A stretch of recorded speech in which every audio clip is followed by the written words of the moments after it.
নেটিন কেনেকৈ আগবাঢ়িব এতিয়াতো চৰকাৰ ফৰ্ম হ'ব মুখ্যমন্ত্ৰী পুনৰ দায়িত্ব ল'ব গতিকে তাৰপিছত নতুন পৰিকল্পনা নেতৃত্বই যিটো ল'ব সেইটোৱে হৈ যাব এইবাৰ মন্ত্ৰিত্ব বিচাৰিবনে নাই তেনেকুৱা বিচাৰা বা কিবা এইটোতো আমাৰ পাৰ্টিত নচলে গতিকে পাৰ্টিৰ নেতাবিলাকে ডিচাইড কৰিব কাক কোনটো পদবী থাকে এতিয়া 82জন বিধায়ক জিকি আহিছে বিজেপি ফালৰ পৰা আৰু সহযোগী দল হিচাপে BPF আৰু AGP আছেই গতিকে ইয়াৰ মাজত আমাৰ নেতাসকলে যিসকলক টিম হিচাপে লৈ ইফালে কাম কাজ কৰাত মানে ভাল হ'ব বুলি ভাবে তেনেকুৱা ব্যক্তিসকলক বাছনি কৰিব মানে মততে কোনে ক'ত কি কামত আহে গতিকে সেইটোৰ ওপৰতহে চব নিৰ্ভৰ হ'ব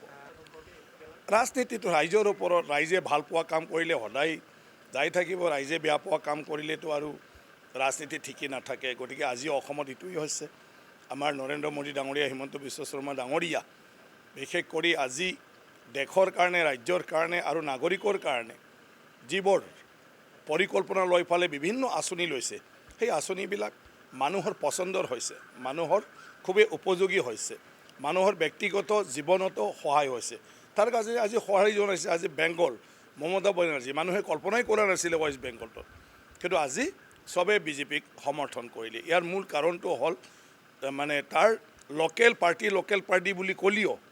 লোকেল পাৰ্টিৰ নেতাবিলাকেনো বেংগলৰ জনসাধাৰণৰ কাৰণে কি কৰি আছে আৰু আনফালেদি বিজেপিয়ে দেশৰ কাৰণে আৰু অন্যান্য ৰাজ্যবিলাকত তেওঁলোকৰ নাগৰিকৰ কাৰণে কি কৰি আছে সেইটো কম্পেৰেটিভলি মানে কিবাটো আহি যাব আৰু সেইটো লৈ আজি বেংগলতো সেইটো হৈছে গতিকে অসমতো মই ভাবোঁ মানে পাৰ্মানেণ্টলি হিমন্ত বিশ্ব শৰ্মা ডাঙৰীয়াৰ নেতৃত্বতে সদায় থাকিব ৰাইজে কাৰণ তেওঁ সদায় মানুহৰ প্ৰয়োজনটো চাই ৰাজ্যৰ প্ৰয়োজনটো চাই পৰিকল্পনা লৈছে আঁচনি ৰূপায়ণ কৰিছে